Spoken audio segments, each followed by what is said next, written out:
નમસ્કાર મિત્રો, સ્વ અધ્યયન પોથી ભાગ 3 એમાં આપણે સામાજિક વિજ્ઞાન ધોરણ 7 એમાં પાઠ 16મો રાજ્ય સરકાર આ પાઠનું આપણે સંપૂર્ણ સોલ્યુશન જોઈશું।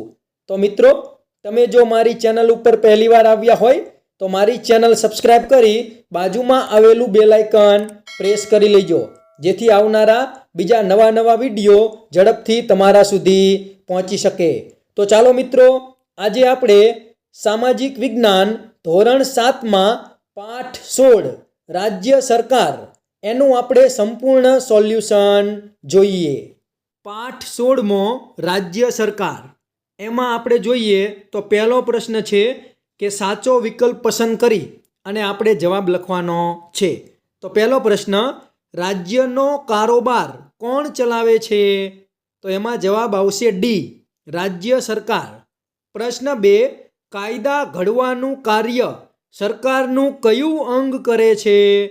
તો એમાં જવાબ આવશે બી, ધારાસભા। ત્રીજો પ્રશ્ન, નીચેનામાંથી કયા રાજ્યને વિધાન પરિષદ નથી? તો એમાં જવાબ આવશે ડી, ગુજરાત। પ્રશ્ન 4, વિધાન પરિષદના સભ્ય કેટલા વર્ષ માટે ચૂંટાય છે? તો એમાં જવાબ આવશે સી, 6 વર્ષ। ત્યાર પછી આગળ જોઈએ 5મો પ્રશ્ન, કોની મંજૂરી બાદ જ ખરડો કાયદો બને છે? તો એમાં જવાબ આવશે બી, રાજ્યપાલ। પ્રશ્ન 6, નીચેનામાંથી શેનો રાજ્યની કારોબારીમાં સમાવેશ થતો નથી? તો એમાં જવાબ આવશે ડી, વિપક્ષના નેતા। પ્રશ્ન 7, રાજ્યના બંધારણીય વડા કોણ હોય છે? તો એમાં જવાબ આવશે એ, રાજ્યપાલ।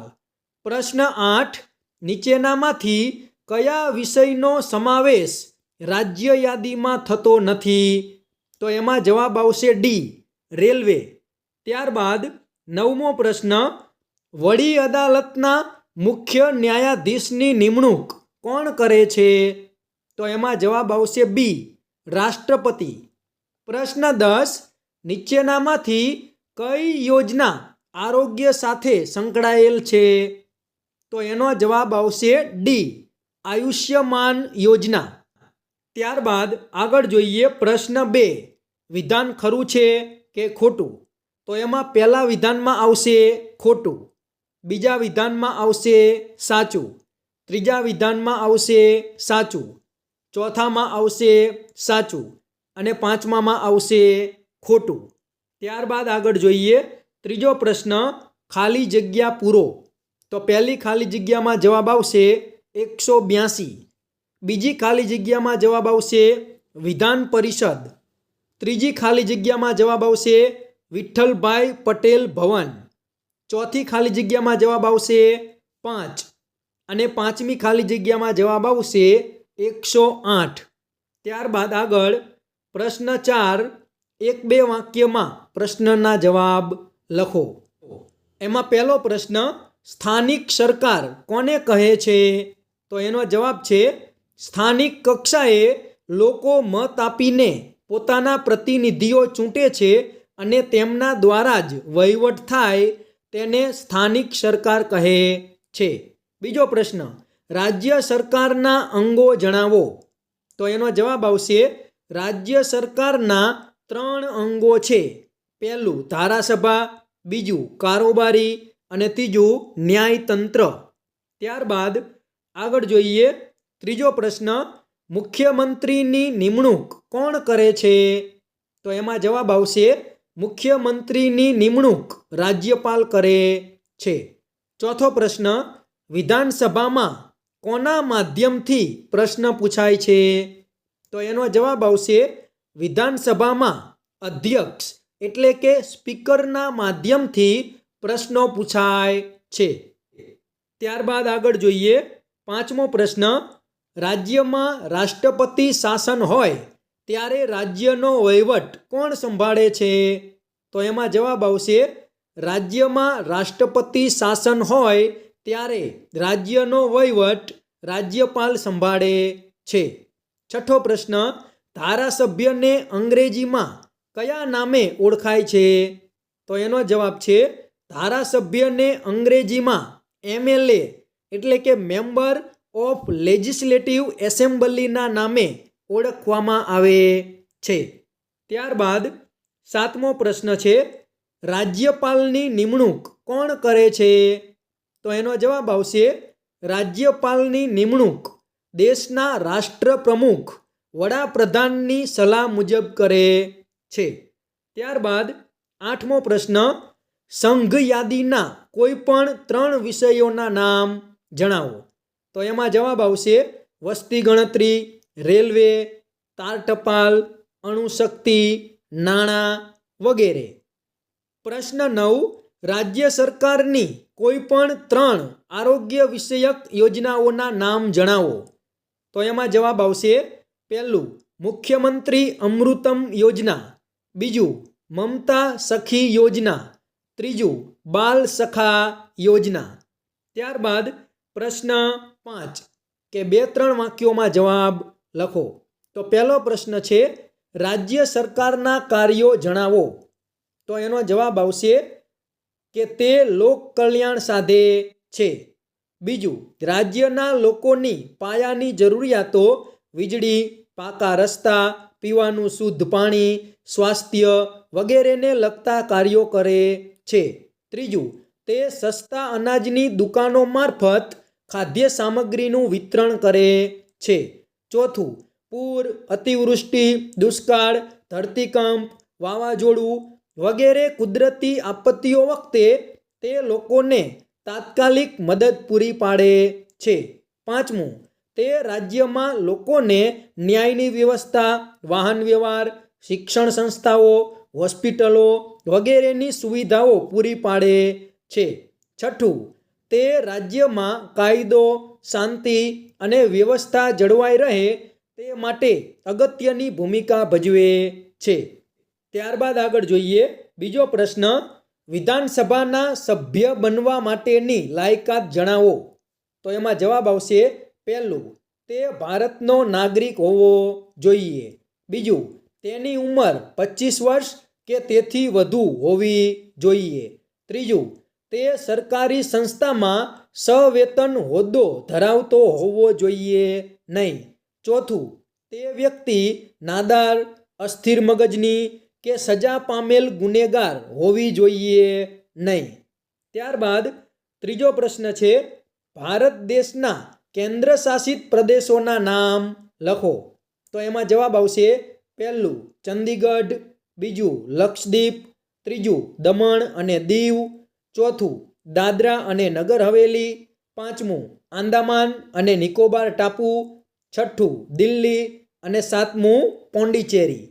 ત્યારબાદ ચોથો પ્રશ્ન છે રાજ્ય ન્યાયતંત્રના કાર્યો જણાવો.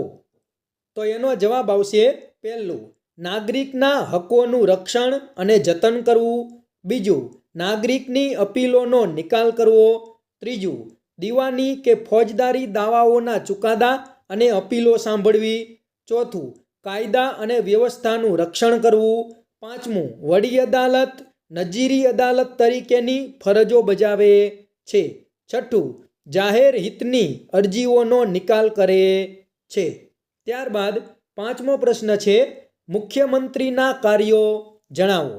તો એમાં જવાબ આવશે પહેલું તે મંત્રીમંડળની બેઠકો બોલાવે છે, બીજું તે દરેક મંત્રીના કાર્યો પર દેખરેખ રાખે છે, ત્રીજું તે જરૂર પડે મંત્રીઓને માર્ગદર્શન પૂરું પાડે છે, ચોથું તે મંત્રીમંડળે લીધેલા નિર્ણયોની જાણકારી રાજ્યપાલને આપે છે, પાંચમું તે મંત્રીમંડળના મંત્રીઓને જુદા જુદા વહીવટી ખાતાઓની વહેંચણી કરે છે, છઠ્ઠું તે આવશ્યકતા અનુસાર તે પોતાને યોગ્ય લાગે તેમ મંત્રીમંડળની પુનઃરચના કરે છે, સાતમું તે વિધાનસભામાં નાણામંત્રી પાસે રાજ્યનું અંદાજપત્ર રજૂ કરાવે છે, આઠમું તે રાજ્યના નાગરિકોના કલ્યાણ, સુખાકારી અને વિકાસ માટે સતત કાર્યશીલ રહે છે, નવમું તે સરકારી નીતિઓના ઉદ્ઘોષક,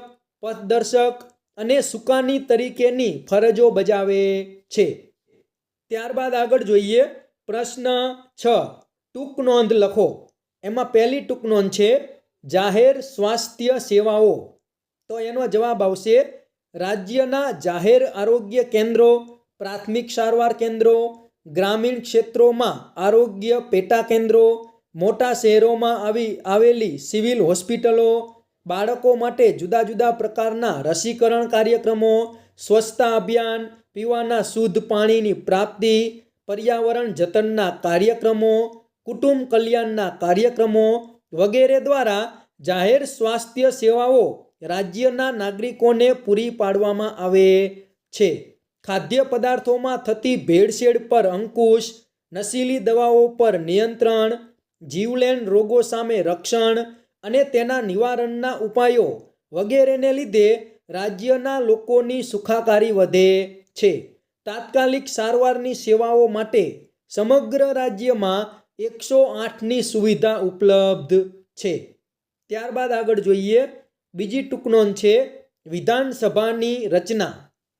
તો એનો જવાબ જોઈએ વિધાનસભાની રચના રાજ્યના નાગરિકો દ્વારા પ્રત્યક્ષ રીતે ચૂંટાયેલા સભ્યોથી થાય છે. રાજ્યના વિસ્તારોને જુદા જુદા મત વિભાગોમાં વહેંચવામાં આવે છે. દરેક મત વિસ્તારમાંથી એક સભ્ય ચૂંટાય છે. હાલમાં ગુજરાત રાજ્યની વિધાનસભામાં કુલ 182 બેઠકો છે. દરેક રાજ્યની વિધાનસભાની સભ્ય સંખ્યા રાજ્યની વસ્તીના ધોરણે નક્કી થાય છે. વિધાનસભાના સભ્યોને રાજ્યના 18 કે તેથી વધુ ઉંમરના નોંધાયેલા મતદારો ગુપ્ત મતદાન પદ્ધતિથી ચૂંટે છે. ચૂંટાયેલો સભ્ય ધારાસભ્ય કે વિધાનસભ્ય કહેવાય છે. વિધાનસભાની મુદત 5 વર્ષની હોય છે. તેની મુદત પૂરી થતાં તેનું વિસર્જન થાય છે.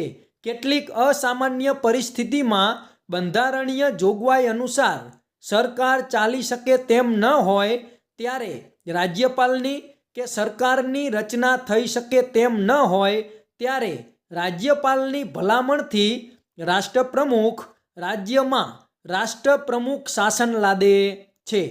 તે સમય દરમિયાન રાજ્યપાલ રાજ્યનો વહીવટ સંભાળે છે.